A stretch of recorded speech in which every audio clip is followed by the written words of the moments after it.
इस देश में बहुत सारे नेता हुए, आज़ादी के आंदोलन में शरीक लोग हुए, मुख्यमंत्री हुए, प्रधानमंत्री हुए, समाज सुधारक हुए। बहुत कम लोगों को ऐसी जिंदगी मयस्सर हुई कि जब तक जीवित रहे होश संभालने के बाद अनवरत संघर्ष किया, और जिस भी दायित्व को निभाने का अवसर मिला बहुत गरिमा और मर्यादा के साथ उस जिम्मेदारी को संभाला। वैसे ही अजीम शख्सियतों में से एक रफीकुल मुल्क धरती पुत्र मुलायम सिंह जी का नाम शुमार होता है। आज भी यकीन नहीं होता कि वे हमारे बीच नहीं रहे, और जिस वक्त उनकी सबसे ज्यादा जरूरत थी इस देश को, उस समय वे चले गए। वे उस पीढ़ी के नुमाइंदे थे जो डॉक्टर लोहिया, आचार्य कृपलानी, आचार्य नरेंद्र देव, जयप्रकाश जी, इन सब लोगों से दीक्षित हुए, और उन्हीं मूल्यों को पार्टियां बनती रहीं, टूटती रहीं, जुड़ती रहीं, लेकिन जहां भी रहे उनको जीने का प्रयास किया, और अपने सहयात्रियों के साथ भी, अपने अनुयायियों के साथ भी उसी राब्ता को कायम रखने की कोशिश की। कहते हैं मौत उसकी है करे जिसका जमाना अफसोस, मौत उसकी है करे जिसका जमाना अफसोस, यूं तो आए हैं दुनिया में सभी बढ़ करके। Only that death is death which is mourned by all the people. Otherwise, people take birth on this earth merely to die. कई प्रधानमंत्री इस देश में हुए जिनकी अंतिम विदाई में इतने लोगों ने अपने आप को शरीक नहीं किया, और जो समाजवाद गांव तक जाता है वो एक मॉडल है जिसकी मिसाल लंबे समय तक दी जाएगी, कि जिनको दिल्ली का लोभ बहुत नहीं रहा, दिल्ली जिनको बहुत ज़्यादा प्रभावित नहीं कर सकी। पूर्व के साथियों ने उनके कई ऐतिहासिक योगदान और काम को गिनाया। मैं सिर्फ इतना कहना चाहता हूँ कि उनको क्या 3 बार के मुख्यमंत्री के रूप में याद किया जाए, इस देश के रक्षा मंत्री के रूप में याद किया जाए, चौधरी चरण सिंह जी के अति निकटस्थ शिष्य के रूप में याद किया जाए, या फिर देवेगौड़ा जी और गुजराल जी की सरकार में मंत्रिपरिषद के सहयोगी के रूप में याद किया जाए। मैं समझता हूँ कि इन तमाम ढांचों से इतर उनका एक बहुत बड़ा व्यक्तित्व रहा, और जिनसे भी वो मिलते थे, जो कोई उनसे मिलता था उनका होके रह जाता था। न जाने कितने लोग हुए जिनसे उनका संवाद रहा, और संबंधवाद के आधार पर समाजवाद को मजबूती प्रदान करने में उनका कोई सानी नहीं। हम खुशकिस्मत हैं कि हमारी पीढ़ी ने नेताजी को देखा, उनके बारे में सुना, उनको जाना, लेकिन अफसोस है कि 2 वर्ष पूर्व उनसे 2 साल जूनियर पार्लियामेंट्री पॉलिटिक्स में, ये 67 में विधायक बने, रामविलास जी 69 में, और दोनों संयुक्त सोशलिस्ट पार्टी की राजनीति करते थे, गुजर गए। एक साथ ये लोग यूनाइटेड फ्रंट में मंत्री थे, वे लोकसभा में नेता सदन थे, ये रक्षा मंत्री, और जो बाकी इनके अन्यतम सहयोगी हैं, चाहे वे लालू प्रसाद जी हों, शरद जी, ये सब अंतिम खेप के व्यक्ति हैं और आज पूरा देश इस बात को शिद्दत से महसूस कर रहा है कि जब फिरका परस्त ताकतें हर सीमा को लांघ कर पूरी बेहयाई के साथ इस देश के ताने बाने को चौपट करना चाहती हैं, तो हमें 23 अक्टूबर 1990 याद आता है, जब LK आडवाणी को लालू जी ने अरेस्ट किया और ठीक एक सप्ताह बाद 30 अक्टूबर 1990 को बल प्रयोग करके उन उन्मादी ताकतों को बावड़ी विध्वंस करने से उन्हें रोका। और एक निजी बातचीत में उन्होंने कहा अपने एक सहयोगी को कि तुम्हें मालूम है कि इस पर पत्थर चलाने वाला, हथौड़ा चलाने वाला कौन लोग, वो हमारी ही बिरादरी, हमारे ही जमात के लोग थे, और अपने लोग बहुत जल्दी प्रयोग हो जाते हैं इन शक्तियों के द्वारा, तो संभलो।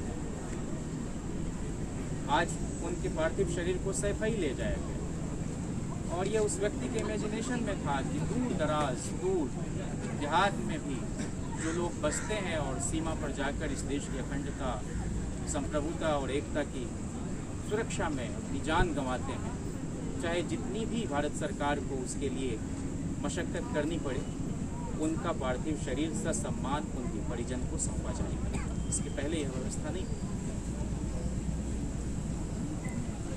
बहुत तरह के विचलन समाजवादी आंदोलन में आए, लेकिन इस बात से कोई इनकार नहीं कर सकता कि इन लोगों ने उस विमर्श को केंद्र में रखकर राजनीति की जिसको शुरू से हाशिए पर धकेला गया, चाहे वो डॉक्टर अम्बेडकर हो, फूले हों, पेरियार हो, शाहू जी महाराज हो, नारायण गुरु हो, कबीर हो, रैदास हो, इनकी परंपरा को आगे बढ़ाएं। हम लोग यूनिवर्सिटी में पढ़ते हैं और आज जो टीचर और स्टूडेंट के बीच एक अनास्था का वातावरण है, अविश्वास का माहौल है, विरले ही ऐसा कोई सियासतदान होगा जिन्होंने अपने आरंभिक दिनों के शिक्षक को अंत तक हर आयोजन में, हर समारोह में ससम्मान बुलाया हो और अपने से ज़्यादा उनके लिए लोगों को सम्मान करने के लिए कहा हो। आदरणीय उदय प्रताप सिंह जी इसकी एक मिसाल है, गोपाल दास नीरज इसकी मिसाल है, और उर्दू के शायर प्रोफेसर वसीम बरेलवी साहब को उन्होंने विधान परिषद भेजा। ये सब बातें आज इसलिए याद आ रही हैं, शायद कोई दूसरा धरतीपुत्र नहीं होगा जो इतना संवेदनशील था। आखिर में मैं यह दोहराऊं कि जब महिलाओं को आरक्षण देने के सवाल पर देवेगौड़ा जी ने सिविल सोसाइटी की कुछ महिलाओं को यह कमिटमेंट किया कि हम अगले ही सेशन में या इसी सेशन में पार्लियामेंट में एक बिल इंट्रोड्यूस करेंगे, और वो फ्लैट रिजर्वेशन का मामला था, जबकि महिलाएं भी कोई होमोजेनस कैटेगरी नहीं, हम सब लोग जानते हैं। शरद जी ने उनको अकेले में ले जाकर प्रधानमंत्री तत्कालीन जो थे उनको बताया कि ये तो बहुत फालतू का प्रयोग होगा, लेकिन जब देवेगौड़ा जी नहीं रहे तो गुजराल साहब ने एक बार फिर वह काम करना चाहा, और तब हाउस में शरद जी ने कहा कि इस तरह का फालतू काम आप मत कीजिए, और प्रधानमंत्री कोई भगवान नहीं होता है कि आपका जो मन में आया ख्याल उसको आप इम्प्लीमेंट करते चले जाए। बहुत दुखी हुए गुजराल साहब, तो वहीं की पार्टी के राष्ट्रीय अध्यक्ष ने उनके साथ ऐसा सलूक किया। और कल ही लालू प्रसाद जी कह रहे थे, नेताजी, भाई शरद जी और मैं पार्लियामेंट को जुझारू, जागरूक और जिंदा रखने का प्रयास किया। और कॉलम छपा, एडिटोरियल छपा टाइम्स ऑफ इंडिया में कि 3 Yadavas opposed women reservation bill. Who are 3 Yadavas? These 3 stalwarts, Mulayam Singh Yadav ji, Lalu Prasad ji, Sharad Yadav ji. हमारा सिर्फ इतना कहना है कि जिस परिवेश से, जिस पृष्ठभूमि से हम लोग आए हैं, उसमें धरती पुत्र का बड़ा योगदान है। इसलिए नहीं कि आज वो हमारे बीच नहीं है तो उनके बारे में अच्छी अच्छी बातें हम लोग करें, बल्कि पॉलिटिशियन से ज़्यादा एक बड़े इंसान का जाना हमारे बीच से हुआ, एक युग का अवसान हुआ, और सचमुच वो बहुत बड़े मनुष्य थे। पहली ही मुलाकात इसी अप्रैल में हुई, और जब हम लोग चलने लगे तो उन्होंने कहा कि समाज में लोगों के बीच से जब ये लगने लगे कि तुम नेता हो सकते हो, तुमसे मिलने पर उसका काम हो सकता है, तो समझो असल में यही राजनीति, लोगों का भरोसा, तुम पर लोगों का विश्वास कि यह आदमी उठ खड़ा होगा, हर तरह के अन्याय के खिलाफ हमारी हिफाजत करेगा। यह नारा उन्हीं का दिया हुआ है, रोटी कपड़ा सस्ती हो, दवा पढ़ाई मुफ्ती हो। और भूपेंद्र नारायण मंडल जी ने कहा कि सिर्फ इसलिए कि सीटें कम हैं और कोई एंट्रेंस पास नहीं कर पा रहा है तो उसको यूनिवर्सिटी की बाउंड्री से बाहर रहना पड़े। इससे भारी को व्यवस्था कुछ हो नहीं सकती, सीटों को बढ़ाइए। सीट कट के दौरान भी नेताजी का समर्थन हम लोगों को हासिल हुआ। और आज भी याद है वह क्षण जब पार्लियामेंट के बाहर 80 साल का नौजवान नेता हाथ में तख्ती लिए हुए कि विभागवार रोस्टर नहीं लागू हो, फिर से पुराना रोस्टर सिस्टम बहाल करो। तो शुरू से लेकर आखिर तक नहर रेट आंदोलन का जिक्र किया, नगेंद्र इमरजेंसी का जिक्र किया। इन लोगों ने बहुत लड़ाइयाँ लड़ी और 10वीं उन्मूलन के बारे में चौधरी साहब नहीं तैयार हो रहे थे वीपी सिंह जी की सरकार के खिलाफ आंदोलन छेड़ने की अनुमति नहीं दे रहे थे। इसी आगरा में लोकदल का सम्मेलन हुआ, नेताजी ने यह प्रस्ताव रखा, शरद जी का एक कारुणिक भाषण हुआ और फिर उसके खिलाफ आंदोलन छेड़ने की स्वीकृति चौधरी साहब ने दी। इस देश में बार बार चौधरी साहब आए, ताऊ देवीलाल जी आए, रहबर आजम दीनबंधु सर छोटू राम पैदा होंगे। ये तभी संभव होगा जब हम और आप उसी ताकत के साथ बिना अपने गवई संस्कृति को भूले हुए, बिना किसी भाषाई अवरोध के पूरे आत्मविश्वास के साथ मुकाबला करेंगे इन चुनौतियों का। यही काम इन लोगों ने किया जीवन भर। नेताजी का जाना, मैं समझता हूँ कि हमारे सर से एक अभिभावक का जाना है। नई पीढ़ी में बहुत तरह की तब्दीलियाँ आई हैं, काम करने के तौर तरीके में फर्क आया है, लेकिन जिस तरह से सबके बीच समन्वय स्थापित करते हुए समाजवाद को जिंदा रखने की कोशिश की उन्होंने, और कंट्राडिक्शंस को मैनेज करने का नाम ही राजनीति है। Politics is all about persuasion. आप हमारी बात से हो सकता ना कन्विंस्ड हो, बावजूद इसके डायलॉग, बिना किसी मैलिस के, बिना किसी असुरक्षा के, बिना किसी विद्वेष के, बिना किसी ईर्ष्या के, यह काम उन्होंने निरंतर किया। उनके 2 बयान के साथ मैं समाप्त करूं। उन्होंने कहा कि समाजवादी पार्टी बख्शिश की राजनीति नहीं करती, समाजवादी पार्टी परिवर्तन की राजनीति करती है। समाजवादी पार्टी ऐसा समाज बनाना चाहती है जिसमें किसी को किसी के आगे न हाथ फैलाना पड़े, न सर झुकाना पड़े। समाजवादी पार्टी चाहती है लोग अपने पैरों पर खड़े हों। समाजवादी पार्टी एक राजनीतिक दल नहीं है केवल, समाजवादी पार्टी एक आंदोलन का नाम है। और सच में इसको उन्होंने जिया। बाबरी विध्वंस के दौरान उनके बारे में तरह तरह की बातें हुई, जैसे हमारे बिहार में मुख्यमंत्री थे कर्पूरी जी। आज मैं नहीं दोहराना चाहता, लेकिन उनको क्या क्या नहीं गालियां दी गई, माँ बहन की गालियां दी गई। वैसे ही मुलायम सिंह जी के बारे में भी लोग कहते थे कि मुलायम सिंह की क्या पहचान, माई अहिरन बाप पठान। और इसको भी उस आदमी ने झेला, लेकिन विचलित नहीं हुई, लड़ाइयाँ लड़ी। आइन के दायरे में रहकर लोगों को जो प्रोटेक्शन दिया जा सकता है इस देश में, वो उन्होंने दिया। तो हम नहीं बोल सकते उनको, कहते थे कोई हमें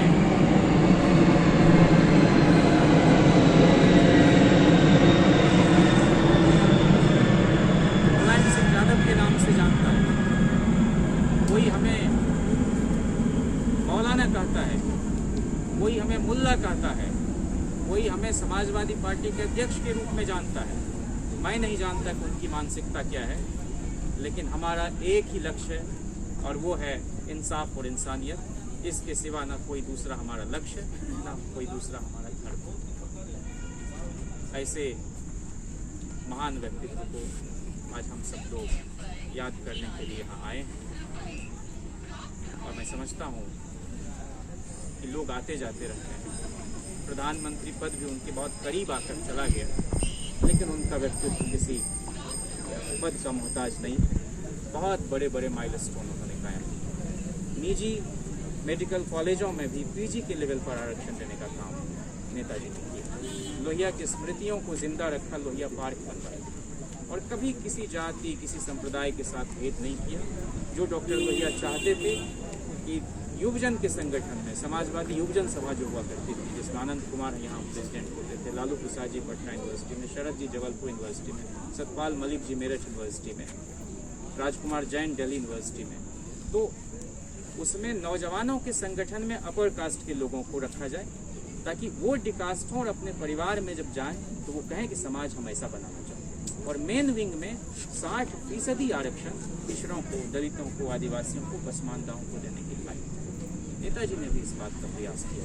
और यही वजह है कि चाहे वो जनेश्वर मिश्र जी हों, जो सभी 6 समाजवादी प्रधानमंत्रियों के काउंसिल ऑफ मिनिस्टर्स में शामिल रहे और नेताजी के साथ रहे, उनका बहुत अद्भुत संबंध, चाहे मोहन सिंह जी हों, ऐसे न जाने कितने लोग उनके साथ अपने आप को जोड़ कर देखते थे। और पूर्व प्रधानमंत्री श्री चंद्रशेखर ने तो कहा एक बार कि समाजवादी जनता पार्टी जो हमने जनता दल से अलग होकर बनाया और 91 के लोकसभा चुनाव में जिसका पूरा हश्र हुआ, अगर मुलायम सिंह यादव जी न समर्थन करें हमारा बलिया में तो मैं लोकसभा का मुंह न देख पाऊँ दोबारा। इतने बड़े पद का आदमी नेताजी के बारे में ऐसी भावना रखते थे। मैं अपनी ओर से अपने संगठन, अपनी पार्टी, अपने नेता और यहाँ के अपने मित्रों सबकी भावनाओं के साथ खुद को जोड़ता हूँ और उनको अपना खिराजे अकीदत पेश करता हूँ। उदय प्रताप जी की इस बात के साथ कि आदमी मरने के बाद कुछ नहीं सोचता, आदमी मरने के बाद कुछ नहीं बोलता, कुछ नहीं सोचने और कुछ नहीं बोलने से आदमी मर जाता है। कबीरा तुम पैदा हुए, जग हंसा तुम रोए, ऐसी करनी कर चलो तुम हंसो जग रोए। और आज हम सब लोग उसी भाव